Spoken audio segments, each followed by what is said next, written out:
our Kings insider from the Insiders, our man, James Ham.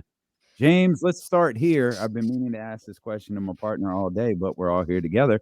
So let's talk about it. Kings blow another 20-point lead last night.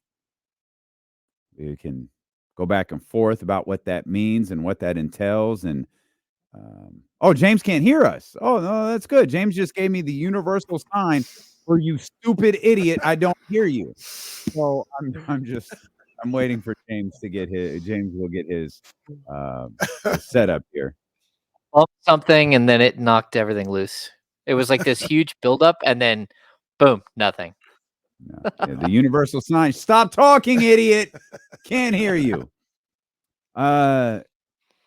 James, the Kings blow their 420-point lead of the season in a game in which they lost. Who takes the brunt of the blame for that? Look, I don't worry about 20-point blown losses like that. Like if it was 20 points, like the one that stands out is the Suns loss, right?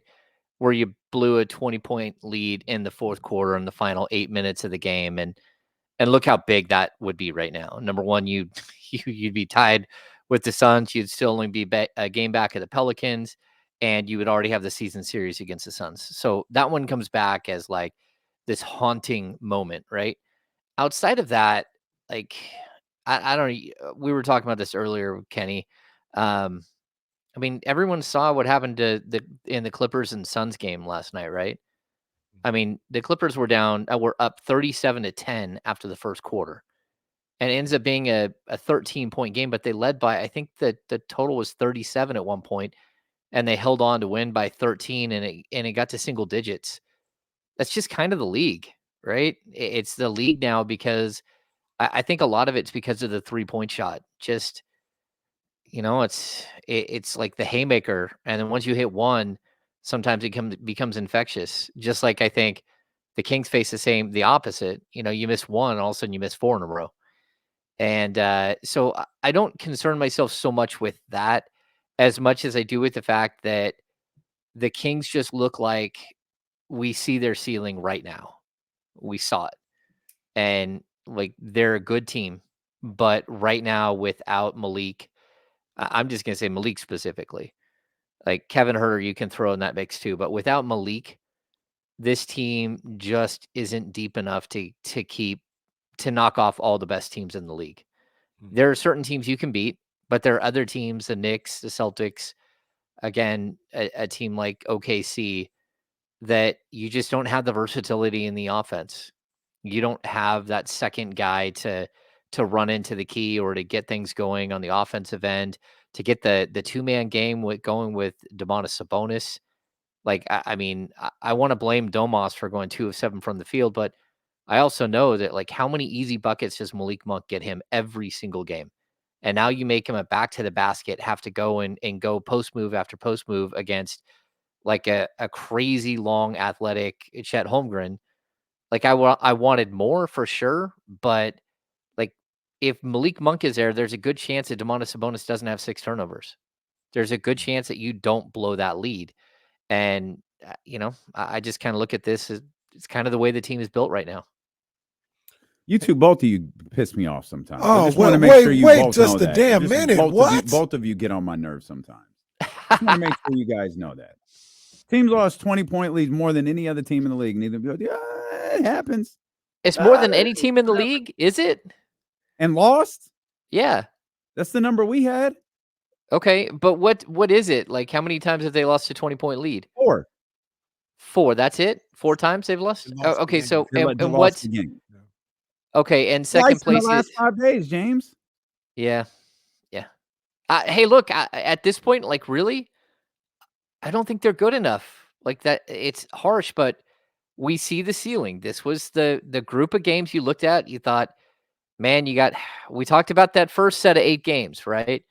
And you got to go 7-1. You got to go 6-2. They don't do that. They go 5-3.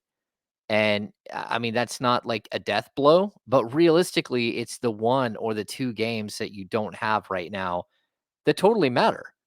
I mean, if you didn't blow 2 of those games throughout the season, even if the Colby Jones tip-in goes in, they're with 3 games left in the season, they're down 1 game to the Pelicans for the 6th seed.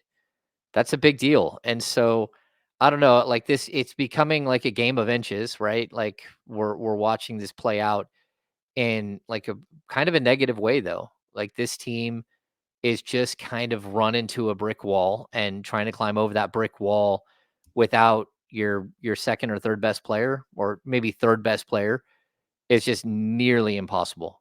And again, I like Colby Jones, but you didn't play him all season, and all of a sudden he's got to play meaningful minutes. It worked one game, it didn't work the second game. There, he's that's kind of the situation that Mike Brown is in. Like, how do I find a way to steal 6 minutes here with somebody that that I can hide but get through? And that's not a good way to live when you're 3 games away from the playoffs. Yeah, yeah, it's tough. It really is tough. What do you what do you think of the 58 threes took last night? Like, what is your interpretation of that? Why they took so many? Is it good or bad? Like, what's your thoughts about that? Yeah, I mean, first of all, that's what OKC gave you, and I think that that's you know, it's probably not a great thing to just play into somebody's hands. But I don't know. This team is kind of built that way. It's who they are, and I would like to have seen them get into the key and get more baskets at the rim, and get more shot attempts at the rim and all that. But every time they fed Sabonis, he turned the ball over. Every time, like, he tried to make a move in the post, they sent 2 or 3 guys at him. This is it's part of a larger issue that the Kings have right now, is that their spacing has gone to hell in a handbasket because they lost 2 of their shooters, and really their secondary playmaker, their secondary primary playmaker. So I think the 58 3 is it's more of like a symptom. I think we know what the problem is. The problem is that they just right now they can't space the floor, and they're being forced to play somebody else's game, and that's because of sort of the depth of what they have right now, and it's tough. What do you think about Keon Ellis's performance last night? Not necessarily the percentage in which he hit the threes. I think the thing that impressed me the most, and maybe even to a certain degree caught me off guard a little bit, Hammer, was his willingness to take all of those shots. That's one of the things we had a huge question mark about, is when push came to shove, would Keon be willing to shoot the ball 14 times, 15 times, 16 times, 17 times? And last night, and I believe last night was the first time, he did that, and he did it with very little hesitation, and I think it paid off for him. Unfortunately, some of the other guys weren't connecting the way you'd want to. But what were your impressions of Keon Ellis last night? Yeah, I absolutely thought he was brilliant. It wasn't just the scoring. So he finishes with a career high 26, but he had 7 rebounds. He had 5 assists. He had 3 blocks. Like, he just gave you everything he had. And I've said this before. I really do believe that this is an audition for Keon Ellis for next season. And I don't know if it's an audition for him to be in the rotation, or if it's an audition for him to be the starting shooting guard next to De'Aaron Fox. But if he's going to be a player who doesn't fear the shot, who takes that shot all the time, then, like, why not? Because everything else he gives you is really good. He's super active on the defensive end. He's super long. He gets a ton of deflections. He gets a bunch of steals. Like, he brings a really good energy to the court. He brings an energy right off the bounce, which is not something that the Kings they usually have with their starting lineup. Like, he gives you a ton, and I don't know that it's gonna work out that he's gonna be the starter next year. The Kings could go back to Kevin Huerter. They could also go out and shop for a different shooting guard, on free agency or through trade. But at the same time, I kinda look at this as, like, it's the one bright spot, and I do think, like Chris Biederman said this earlier, like, Keon Ellis is turning into the brightest spot of this season. Like, when we get done with this season and we start looking at, like, the postmortem, you can circle Keon Ellis and say, "Man, you went from not only having, a guy that you really didn't know what he had, how he could develop, to a guy who's forced into a role and finds a way to thrive."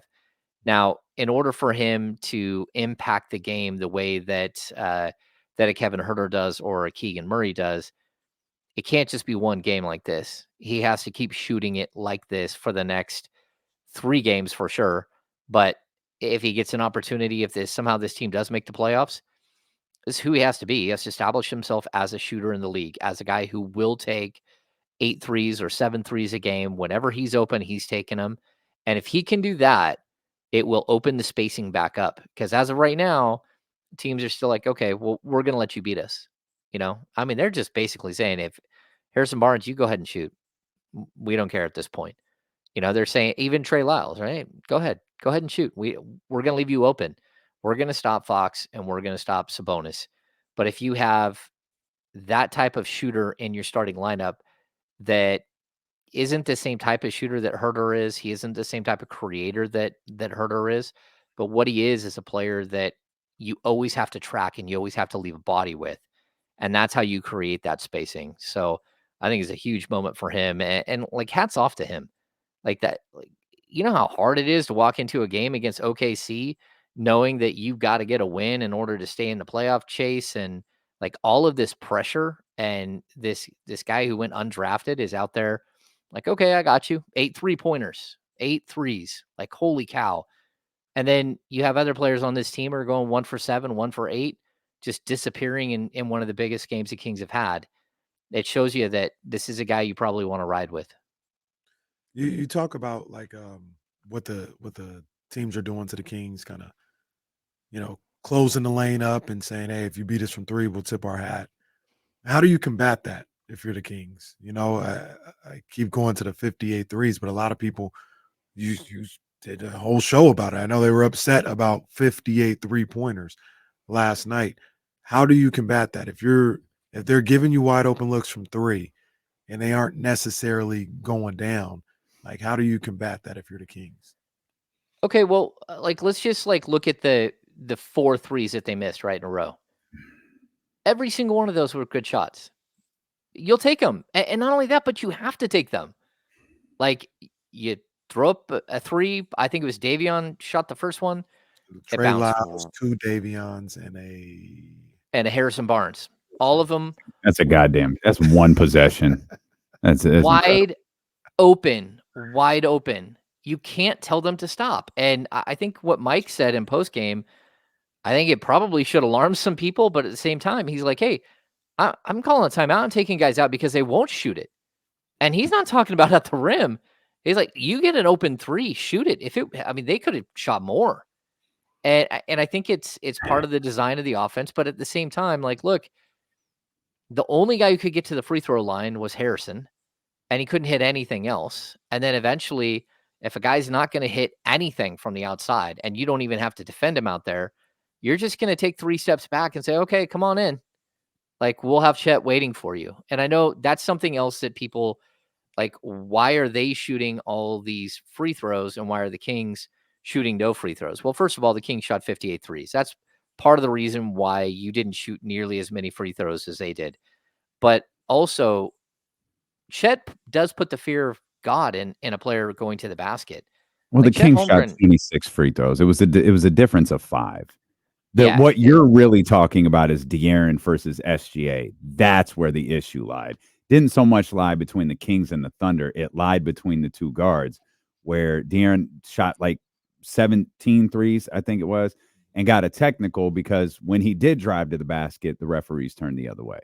And those aren't on the last 2-minute report because they happened in the first 46. I agree, but I'd also tell you, like, the Thunder are long, they're athletic, they're physical. They keep you away from the key. Their defense is very good. And then they also have this guy back there playing keeper. And so, that's why, I don't think it was the design to shoot 58, but I don't think Mike Brown had any problem with him shooting 50, 55, whatever it might have been. It's just that at some point you wish that some of those guys would have hit some of those shots. Do you think this is we were speculating on this earlier because I think it sounds like we're all in agreement. Losing Herter and Malik is just too much to overcome and expect them, to be competitive against the better teams in the league, or maybe competitive is the wrong word because they certainly were last night, but expect them to win those games. Do you think this is the plan going forward? Like, hey, open three. Yep. Paint touch, open three. If we can get 58-60 in the next game, we're going to get 58-60 versus New Orleans. We're going to get 50-60 versus Phoenix. We'll do what we got to do. But do you think that's the idea? We've lost the shot creation of Malik Monk. They're zeroing in on De'Aaron. I don't know what Domas is doing. You mentioned 1 of 8, 1 of 7. You didn't mention 2 of 7. Like, Yeah. is that Mike?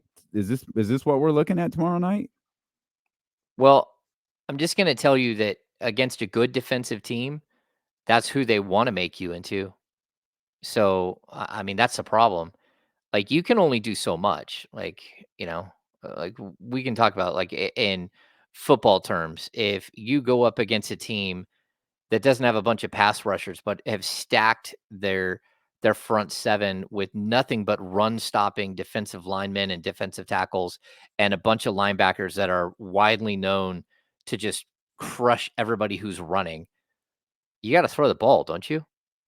I mean, it's kind of what it is. Like, you can't just expect to keep running into a brick wall and to have something work out for you.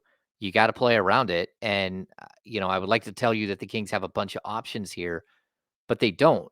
They don't have secondary and third options. Again, people forget that Kevin Herter's a very good creator as well. Like in the starting group, it's Fox as your primary creator, it's Domas as your offensive hub, and your secondary creator is not Harrison Barnes, who averages like 1 assist a game, and it's not Keegan Murray, who averages around 1 or 2 assists a game.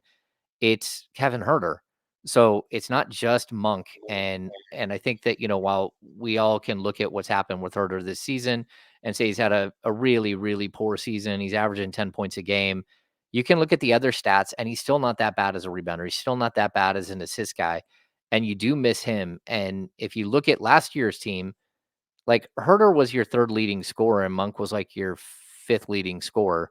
You get to this year, they're still 2 of your top 6 guys, and one of them is one of your top 3 guys. Like, I don't know. There are not a lot of teams in the league that can just recover like that. And I think the one team that we're seeing that's been able to kind of stay the course, even though they had a dramatic injury, is Minnesota. And I'm really surprised because I didn't think Minnesota could score without Karl Anthony Towns. I don't love Towns as a player, but that doesn't change the fact that he averages like 23, 24 points a game. You take that away and everybody else kind of stepped up. I just don't think With the all due Kings respect, have. that's one guy. Yeah, it's one guy. Lost one guy. And like, to go with that analogy a little bit more, it's a little disingenuous because Cat is better than any of these 2 guys, but it's like if Minnesota lost Cat and Nas Reed. Right. Like, yeah. what would that right. look like? Yeah. You know what I'm saying? Yeah, but I Nas would Reed's say 6th man of the year, clearly, because Malik Monk it's doesn't. just done. Malik just Monk done. doesn't exist anymore. Yeah. I would Out of definitely sight, out say of though, mind. but look at how they're built besides that. Mike Conley isn't a scorer anymore. And Jaden McDaniel's averaging 10 points a game, and Rudy Gobert is not a threat at all. But they were able to find guys that step into a role and start scoring. I like really the Kings have this exposed their depth problem. And it was the one position where you had multiple guys that you didn't think it would expose it on, but there it is. Well, it was Nas. Nas was the guy who stepped in. Like, Cat averaging 22. Nas came in and averaged like 18. But the thing is, we keep talking about scoring. I mean that's fair, but that's not Minnesota's thing. Not that they don't score. Obviously, it's top seed in the West, but I'm saying that's not how they that's not how they eat. They eat on the defensive end. And is it fair? Not meant to be shade. Isn't Cat the worst defender of that group? Oh yeah. Okay.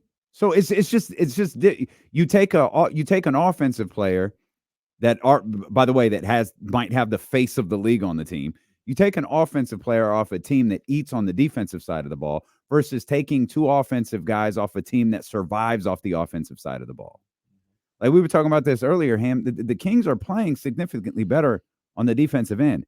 They're not good enough in their current state to win games on the defensive end. You still need something from the offensive end, and unfortunately, that's sitting in some dope clothing on the sideline. No, I totally agree. I mean, that's the problem the Kings have. It's not even that you need another scorer. I don't even know, like, fully if Kevin Huerter were healthy and like you had last year's Kevin Huerter, I still don't even know if that would help the Kings as much as if you had another guy who was a pick and roll ball handler that can go and create. And that's what they're really missing. It's again, it's the 3 or 4 easy buckets that Domantas Sabonis gets every game where Monk drops a pocket pass to him, hits him right in the gut, and he goes right through somebody and up to the rim because he's too strong and he's too close. And you just don't have that. And like Fox can only be out on the court so long. And you're not just asking Fox to be what Malik is. Malik is a scorer first, but he's also a guy who's averaging 5 assists a game. There's a big difference between a guy averaging 15 points and 5 assists and a guy who's averaging 26 and a half, 27 and 5 assists. The guy with this averaging 26, 27, his role is to score first and only, and then dish out when he can. The other guy, it's to score and to dish out, and there's just a different nuance there. And not having both of them right now, it hurts. I mean, it does. I like again, Davion, I think has played extremely well. He's just not that guy.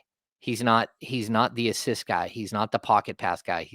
He can draw and he can kick, but he's not getting you that two-man game that we're so used to with Malik.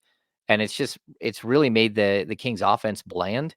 And it's also allowed teams to just absolutely attack Sabonis. He's the guy, in my opinion, that has really lost out in this whole Malik Monk injury, outside of Monk not being there and the team overall. But it's Sabonis who just can't be himself because you don't have this other element, this other attack angle that's happening. To that point about Fox, I remember last night I'm watching the game, and I think it was late in the third quarter or whatever. It was later in the third quarter because Fox had gotten mad that a foul was called on him. He went back and, didn't get a foul call, but he went to the bucket or whatever the case may be. And I was like, yeah, that's what I'm talking about.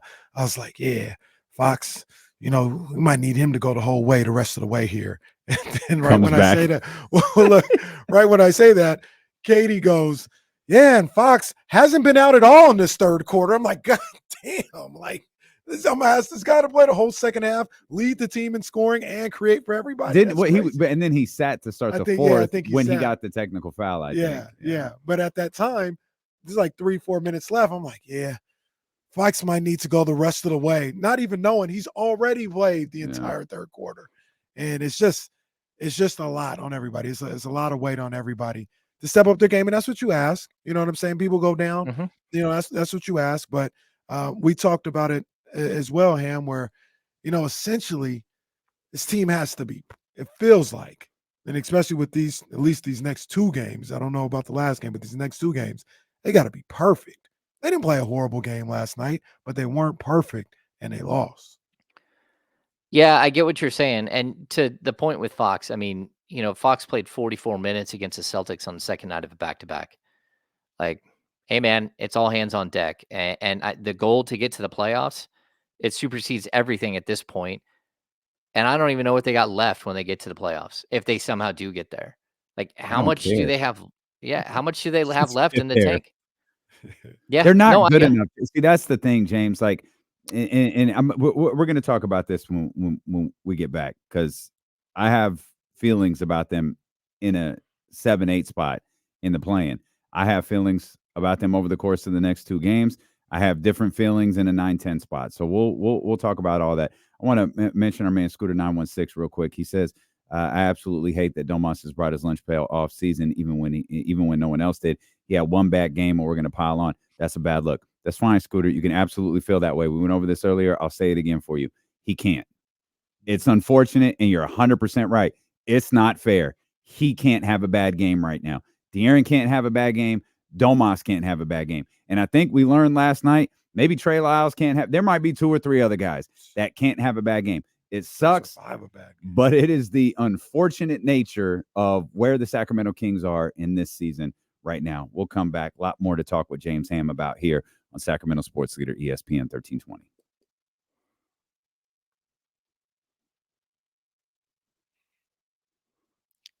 Yeah. I mean, that's a pretty wild spin, Scout Recycle. That is a wild spin on What? your part. Because Yeah, that is Scout not even Recycler. remotely close.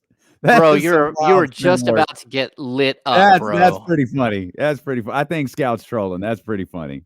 Yeah. I hope you're joking there. I think he's joking. He has to be joking. He has to be. Yeah. I mean, look, if nobody know, the Kings do one thing in the first half. They get a big lead. They play extremely well. You know, they do everything they can do to get to play well in the first half. They go into the locker room. The other team makes adjustments to take away whatever it is their one-dimensional offense is doing at that time. And then when you get to the second half, it's a different game. And the Kings don't have a different way to attack. I've lost my phone. It's around me somewhere. Oh, I'm going to grab my phone.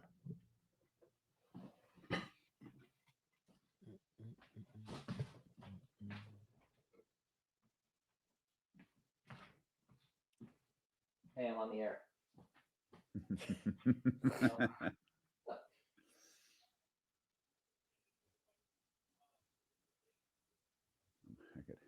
I got to keep KSFM pulled up. I forgot to edit the playlist, and we talked for a long time in the 3 o'clock hour. I just got to keep an eye on it, make sure everything goes to break on time. I got so caught up with fixing Tasha's show, I forgot to make sure. I'll tell you more later. In good shape. All right, bye.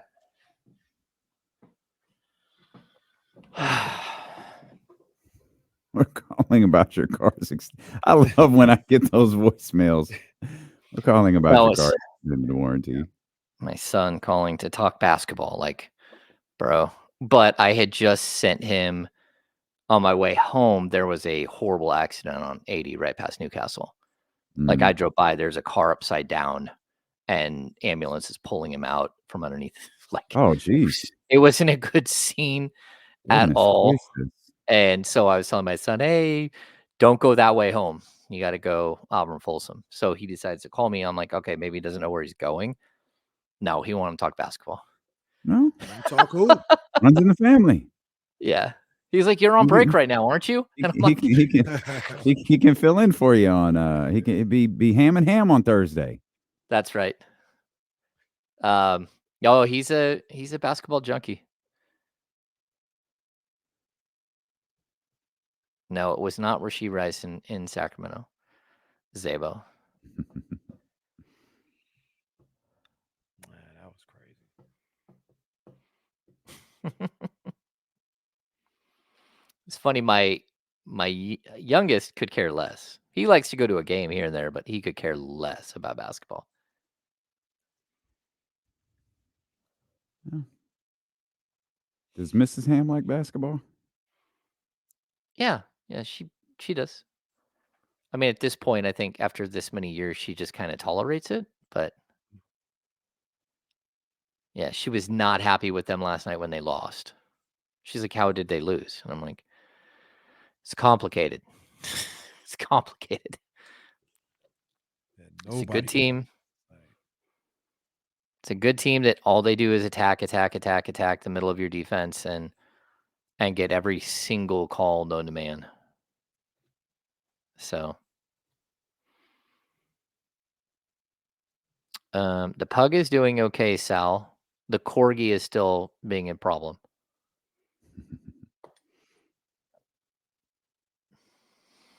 That's crazy. They talk about trading up for JJ McCarthy. Yeah, I didn't see that coming. The guy they didn't let throw in the national championship, right? Highlights look good. But yeah, hell yeah. That was a hell of a dime across the middle. Highlights look good, but I watched this guy all year. He's a good quarterback. He's nobody I thought you'd trade up for. Bro, I thought he'd be like a third round QB. Eric Bischoff. AEW was falling off a fucking cliff. Oh, if anyone knows it, it's him. Well, he's like, oh, I've seen this before. I've seen this before. Are we gonna do pocket watching? John Poles has a good question there. Nope. Wait, are we? Nope. Oh no. James has been. Kenny has been trying to push this. I'm trying to help Jesse. James out. versus Jesse pocket watching. And like James needs games. Look at our guy in here. He's not well. He's not okay. The stupid camera out of my face. Did he get beat earlier? Yeah. Oh no! It's not going well. Hey, man, It's not he going needs well. games. James needs games as well. You know what I'm No, saying? you're trying to legitimize your victories when the final boss wasn't around. They I are think right. I've played I'm 3 11 and 12. times and I've beat you all 3 times. Definitely haven't played 3 times. You only played once. I have I'm 2 on 0-1 record. against No, I James. believe we have 2 on record with James. Yeah. At least. But I to be fair, we're back, James. I don't factor those into the loss total. If you'd like me to, Hey, I'm 11 and 12. I know that much. And I'm not going to let anybody tell me different. you're 9 and 12.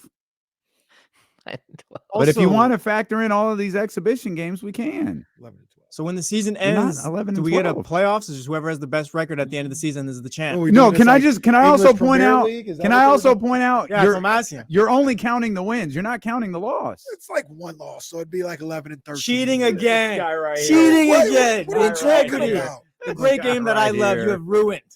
I don't know when I'm losing again. Jesse I going don't to know Austin when I'm losing 97 with again. the camera though during the commercial break was an all-time moment. Get that camera out of my face. Jesse's not doing well. Send your thoughts and prayers to at J Tapia.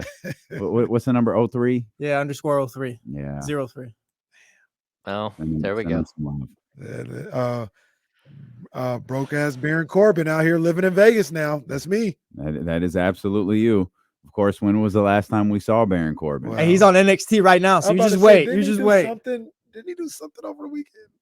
He introduced or he said I don't something. know. I don't know. I He didn't put see Braun it. Breaker over yesterday. James, your thoughts on Baron Corbin and Braun Breaker? I have no idea who either of those people are. That's okay. That's right. Okay. We said this before the break. Do you have anything to about Domas, 2 of 7, and the remark about Domas was completely fair. Like he has busted his ass all year. The 61, game double streak came to an end last night, and he's had bad games during the streak. This was just clearly the worst. This was the one where it really feels like he is not in a groove. But it also felt like he was looking to distribute.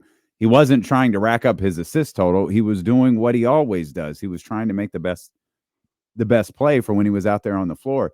But there are a few, and I'm not going to say there's a dozen, but there were a handful of plays, Hammer, where it felt like, Tomas probably could have worked right there. He probably could have done something in the block, could have done something in the post, could have done something in the paint, but he looked to go elsewhere. They did swarm him anytime that ball came off the rim.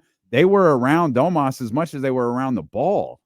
But it was a tough night for Domas. Yeah, to be honest with you, I think he got to the point where the 6 turnovers got in his head. And so every time he did try to make that move, most of those turnovers did not come on passes. It's not like he was throwing the ball into the third row. Every time he went to make a move, everybody is swiping down on the ball.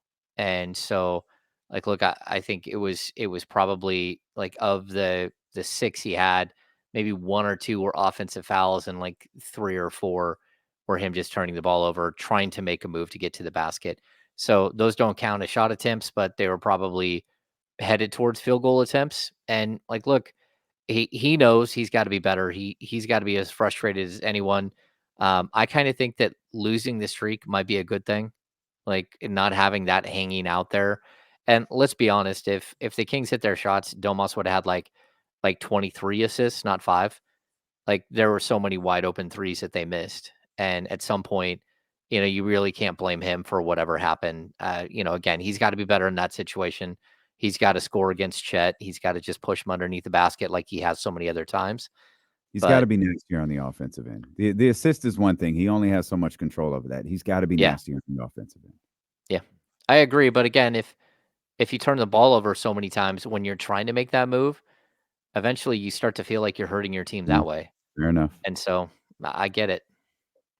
Fair enough. Somebody called in earlier and talked about how the Kings as a whole may look at the fact that they don't seem to get the same type of respect, the same type of whistle, and maybe it keeps them from attacking the basket just free of mind. You know what I mean? And if that's the case, I mean they can't let that dictate their game. They've got to make the best play every time, regardless of whether or not they think there is a whistle coming if they get fouled.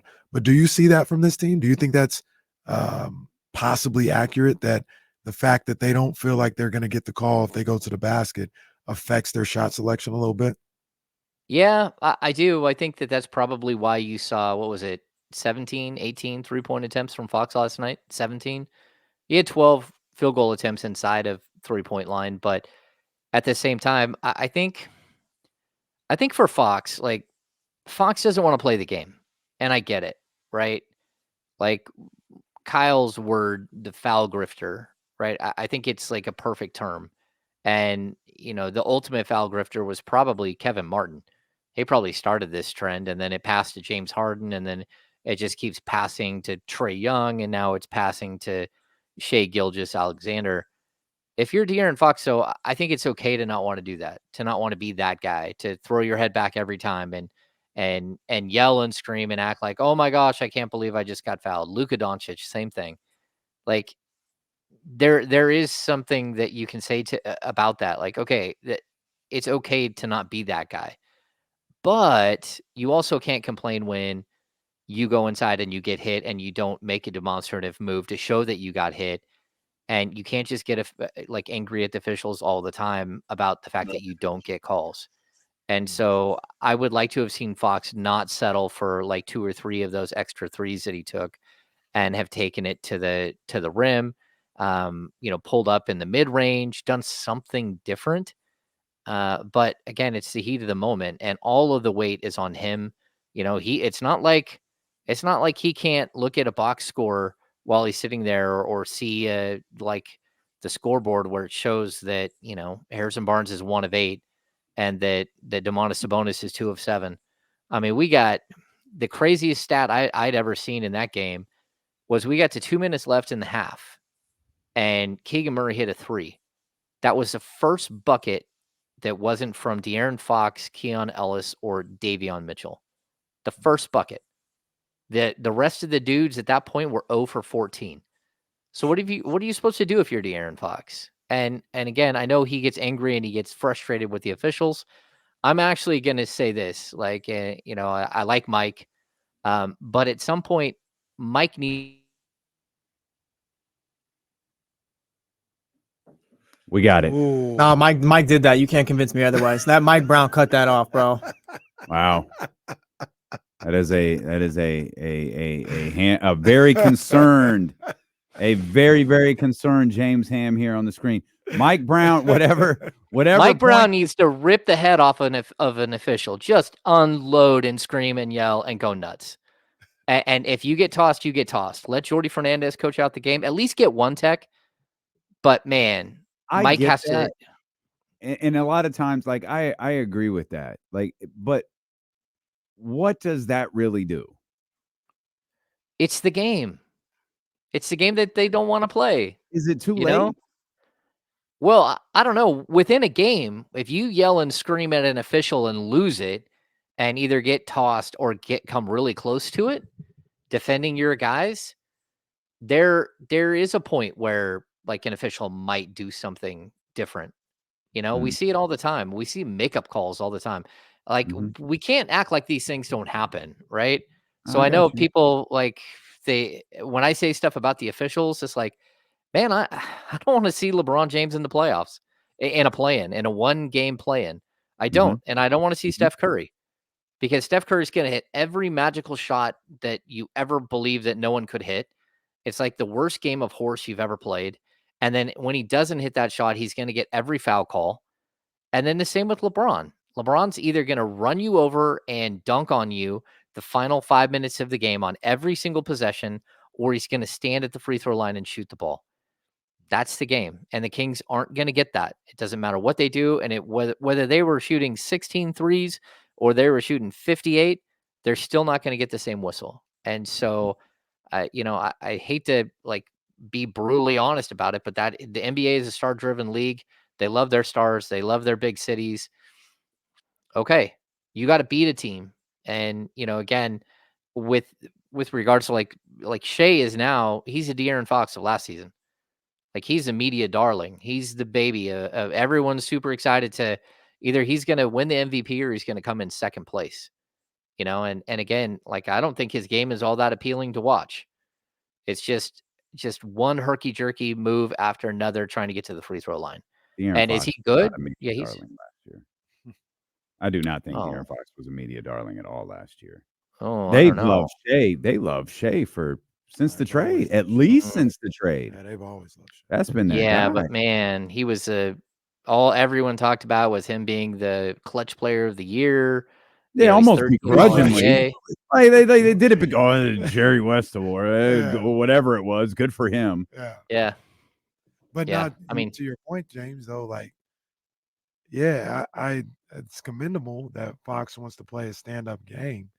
But my question, Billy, what has that gotten you? Hadn't gotten you anywhere. We'll use it in this context as well. The game is the game. And you're gonna have to fall. You're gonna have to accentuate contact. I hate it. I hate it all. Is that Like, going to work though? Like you gotta Domas try it. bleeds. But Domas Domas got don't like fall.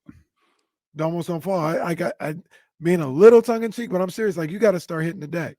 You got to start Man. falling. You got to jump into people, fall on the ground, and do all this. One thing that they do that I hate that never works, Harrison does it and Fox does it, is they'll go to the hole and they'll get hit on the arm. They'll lose the ball and they'll like throw their arms up Mhm. and keep running. Mhm. And they almost never get the call. Mhm. If you get hit on the arm and you go flailing and fall, you know who does it a little bit, who kind of gets to the line a little bit when he does it, is Malik. Malik will play the game a little bit. And Yeah. he'll go falling and he'll go fumbling into the first row and all this other stuff. What they're doing now and the way they go about it, I see the distinct difference between how they try to be stand up, when they get hit and all this other stuff, and other people. And it hasn't gotten you anywhere. You know what I mean? It's getting you out free throwed 20-4 in a game. Got to try something else, because it's not like you're not getting fouled. You are getting fouled. You are getting hit. But just looking at them and the occasional yell for a technical, it's not getting you to points. It's not getting you to them FTAs. Well, that, and I would tell you that Fox is very snarky. So when he does say something, number one, he uses profanity without any question, and number two, it's got an edge to it. Like, he likes to cut deep. Like, that's who he is. He's sarcastic, and he's cocky, and he's got a very, very like snark to him. So I understand getting technicals, but I also think it's kind of like Jerry Maguire, like the Rod Tidwell moment where like he won't dance. He like, that's what they have to do. They have to figure out. They have to have that moment where they have to like put on an act a little bit, and it's lame that that's part of the game. But again, that's how he got paid, because he got up and he danced. It's part of the game. It's what makes Luka and James Harden and SGA. No one is looking around at the MVP voting and saying, "Oh, I wonder how did he get all of those points per game." They're not, all they're looking at is the points per game. They're not looking at the fact that he got to the free throw line so many more times than anyone else. And it's part of the NBA game, part of the NBA culture. And if you don't want to play it, that's fine, but just don't complain when you don't get the calls. Hammer, what's the most likely? Dump that. I'm gonna try that again. Hey, James Ham, what's the most likely path to the playoffs in your mind for the Sacramento Kings? I mean, just like, first of all, you win 3 games and you have a chance to still climb up to 6. I think the most likely is to find a way to win 2 out of 3 and pray that the Suns lose 2 out of 3 and tie the Suns for the 7th and 8th, beat the Suns to make it into the play-in, to make it into the 7th spot. Hmm. I don't know that you want again, if you lose this 7-8 game, it's going to be really tough. It's going to be really tough to play a 9-10 game. And again, like normally I would say the Kings would have a really good shot because I think they're a much better team than the Lakers. And I think that, they're a better team than the Warriors. But again, we're talking about a team that's had your number and who has so much more experience and everything else. The difference is the Kings don't have Malik. So unless they Yeah. somehow have Malik, and I know that Chris Biederman hinted at it on today's show that maybe Malik thinks he can make it back for the play-in, and that would be tremendous. But I also like Malik needs to do what's best for him. That feels He's like a really free agent. like we went from 4 weeks to a week and a half, 2 weeks. It's been, I think, 2 weeks. It's been a while. I can't remember what date he got hurt, but playing, you're talking 2.5. You're talking next almost week. 3 You're talking weeks. Tuesday, right? Or potentially Wednesday, Yeah. and then Talking- potentially Thursday, and then potentially Friday. Like, well, he got hurt in the first Dallas game, and the first Dallas game was second Dallas game. It was on a Friday, so this Friday will be 2 weeks, and game will be you're talking Wednesday, 2.5 weeks. Tuesday or Wednesday. the 29th is the game he got hurt. I thought he got hurt in the first Dallas game. Nah, the second one, that Friday. It was the Friday night one because it was the worst Friday injury. ever. Yeah, it was the worst Friday ever. Yeah, that's fact. Oh, yeah, I- gotcha. I don't like the Kings tomorrow. I don't like the Kings Friday. Probably don't even like the Kings Sunday. But in a one-off at 7 or 8, I can see them advancing that way. Once you get into 9 and 10 and having to win multiple playoff games in a row, that's where I struggle. That's where I like that. Like James, you said, well, the Kings are better than the Warriors. I don't think that they are. This Kings, I don't think they're better than the Warriors. I don't think without they're better Malik. The Kings might be the worst team in the bottom 4 right now of the playing picture because of the circumstances. But if you just have a half and a half like you had last night, give me 3 quarters instead of 2, yeah, you might be able to walk away with a win in that game. Or instead of 20 of 58, it's 17 of 40, 30. Yeah, I can see them winning that game. Okay, so I'm with you. I do think you're probably right that the Kings are probably, of the group, they're probably the worst team. But I'd also tell you that like the Warriors have a better defensive rating than the Kings since the All-Star break. But outside of that, the Kings are a much better defensive team than almost any one of those teams. And so like that's where when the game slows down and it's playoffs and the breaks are longer and De'Aaron Fox doesn't have to go out there and play every, he can play 40 minutes, but it's 40 minutes over, 2 hours and something, not an hour and 45 something. That does matter, right? So like I don't know. I think that they've got a shot. I'm not going to put this team to bed just yet. I just kind of have that feeling that, we know what their ceiling is. That's what I said earlier. Like we just all of a sudden, like the harsh reality that we know what their ceiling is. And it's not very good. Like we didn't know what it was. We could think we knew what it was, but at this point without Malik, you can kind of see like, oh, that's not great. I mean, I could see them make the playoffs and I could easily see them getting swept or 4-1, 4-2. Like that's kind of where they're at right now because of injury.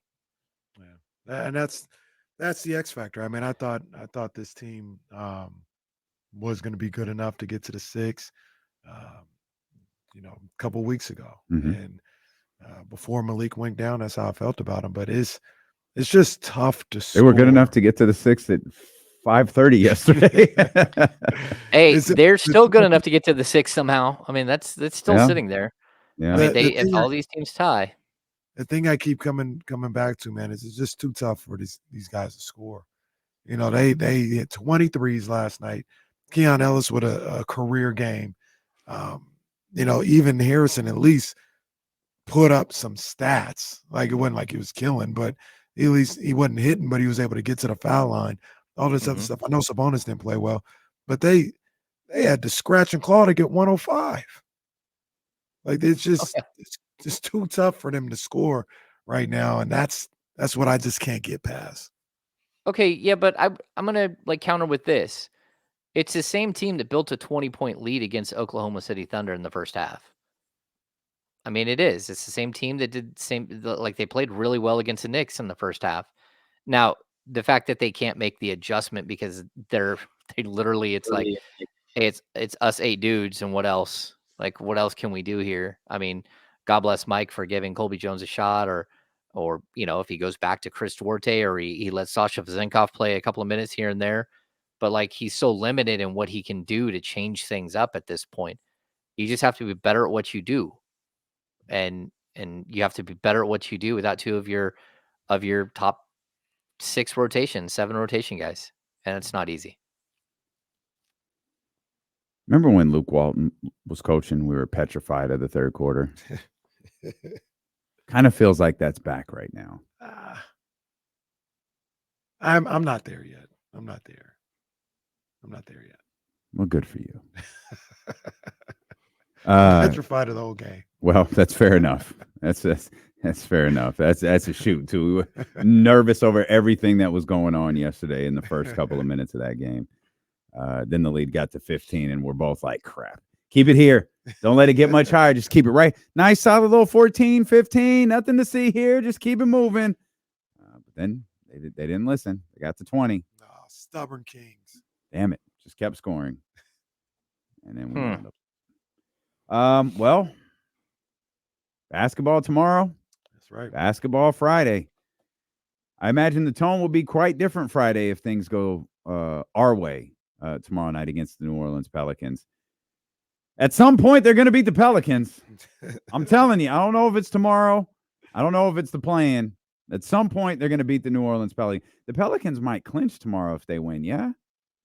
Sounds right. Where would let me take a? I don't know the makeup of the Pelicans Suns situation, so I'll fall back a little bit.